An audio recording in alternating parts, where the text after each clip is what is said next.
Here's how you can go ahead and change your Facebook page name. First of all, you need to go ahead and open your Facebook or Facebook Lite application, whatever you're using. Go ahead, tap on the three lines in the top right corner of your screen and switch your main account to your page. Once you have switched to your account, tap on the three lines again in the top right corner of your screen.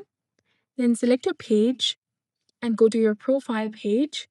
Now from this page, you need to go ahead, scroll down, tap on Edit Public Details. Again, scroll down and tap on Edit Your About Info.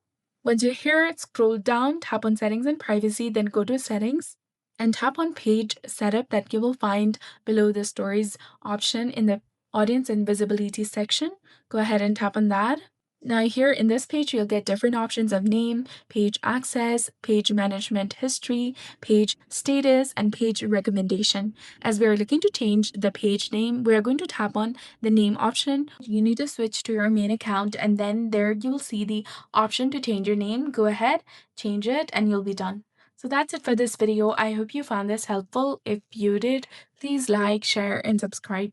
Thanks for watching.